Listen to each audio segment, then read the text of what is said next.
का स्लोगन है, एक नारा था, एक गजल का शेर था। कहते हैं, रहेगी आबो हवा में, रहेगी आबो हवा में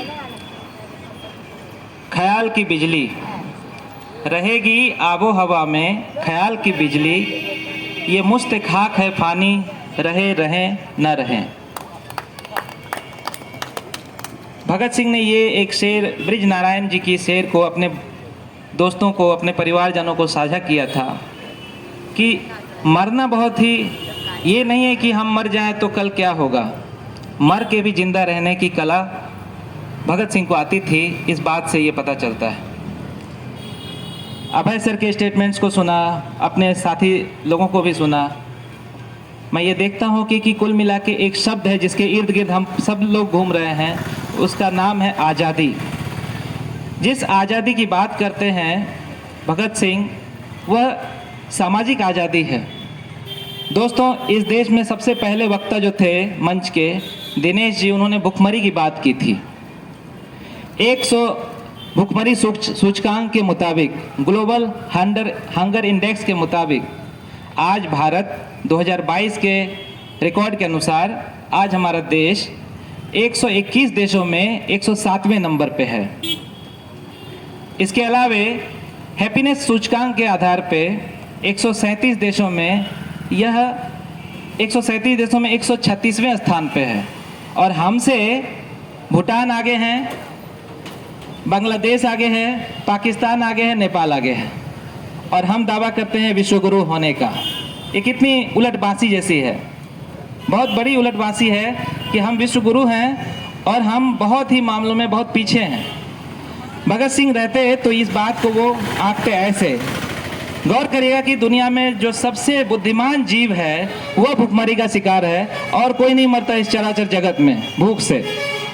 ना चिड़िया मरती है भूख से, ना जानवर मरते हैं भूख से, मगर आदमी भूख से मरता है, जो कि अपने को कहता है कि मैं बुद्धिमान हूँ। कितनी बड़ी बात है। आपकी बुद्धिमत्ता की बात होमोसेपियंस के तौर पे 40,000 वर्ष पहले ही खोजी गई थी, और आप मरते हैं भूख से। ये हमारे समाज का विभाजन है कि हम भूख से मरने के लिए जिम्मेदार हैं। और ये विभाजन किस तरह से है, इसको पहचानने के लिए आंखें चाहिए। जब वो कहते हैं मेरे रहेगी आबो हवा में मेरे ख्याल की बिजली, तो ख्याल कहाँ से आएगा? हम तो स्कूलों में भी अब नहीं जाना छोड़ दिए हैं। सरकारी स्कूल में पढ़ाई कहते हैं आप लोग की मतलब ठीक से नहीं हो पा रही है। सरकारें शिक्षक और शिक्षा को बदहाल स्थिति में रोज ले जा रही है। गौर करेंगे ये चीज़। हमें वो ख्याल कहाँ से आएगा? हमने पढ़ना छोड़ दिया है। भगत सिंह जब मर रहे थे उस समय भी, जब उनको फांसी की सजा दी जा रही थी, उस समय भी वो लेनिन की किताब को पढ़ रहे थे। समाजवाद की थ्योरी को नया आयाम देने के लिए कुछ कर रहे थे, और हमने पढ़ना ही छोड़ दिया है। आज़ादी कहाँ से मिलेगी? भगत सिंह को बासंती रंग प्यारा था। बसंत के इस वेला में जबकि पीपल में नए कोंपल आ रहे हैं, भगत सिंह को उस दिन फांसी की सजा दी जाती है। ये कितनी बड़ी गनीमत, मतलब कितना बुरा एक दौर है। जिसको बासंती रंग प्यारा होता है, उसको बसंत के उसी महोत्सव में फांसी की सजा दे दी जाती है। कितनी तरस हम पे कितनी ज़्यादा जिम्मेदारियां हैं, ये सोचिए जरा। जब इन सब चीज़ों को देखता हूँ तो भारतेंदु को कविता याद आती है। कहते हैं, आवो मिलके रोवो भारत भाई, हा हा भारत दुर्दशा न देखी जाए। फिर मैथिली शरण गुप्त की वो कविता याद आती है, हम कौन थे, क्या हो गए और क्या होंगे अभी, आओ विचारे आज मिलकर ये समस्याएं सभी। हम कहाँ हैं? हमें ढूंढना पड़ेगा अपने आप को, हम ही खो गए हैं। नास्तिक दर्शन के अगर एक पुरोधा बुद्ध को हम कहें, देखें, तो इसी पीपल के वृक्ष के नीचे ज्ञान मिला था, और आज हम पीपल के वृक्ष के नीचे हैं। क्या हमें इसी बहाने, इसी शहादत दिवस के बहाने ज्ञान हासिल हो सकता है? ये प्रश्न के घेरे में है, और आने वाला समय बताएगा इसे। तो कैसे होगा ये सब कुछ? ये सब कुछ कैसे होगा, इस पे निर्णय लेने की जरूरत है। और ऐसे उत्सव अगर हम मनाते हैं तो मुझे उम्मीद है कि हमारे मंच के संचालक, हमारे मंच के कर्ता धर्ता जिस प्रयास में लगे हैं, वो कहीं ना कहीं सफलीभूत हो सकता है आगे आने वाले दिनों में। ये उम्मीद है।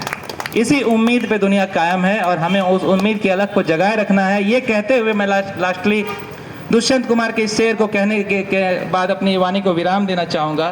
कहते हैं, कैसे कैसे मंजर सामने आने लगे हैं, गाते गाते लोग चिल्लाने लगे हैं। कैसे कैसे मंजर सामने आने लगे हैं, गाते गाते लोग चिल्लाने लगे हैं। अब तो इस तालाब का पानी बदल दो दोस्तों, क्योंकि ताजे ताजे कमल मुरझाने लगे हैं। ताजे ताजे कमल सच में मुरझा गए हैं। अब कमल को फेंक के उखाड़ के फेंक दीजिए। ठीक है, थैंक यू, बहुत बहुत धन्यवाद।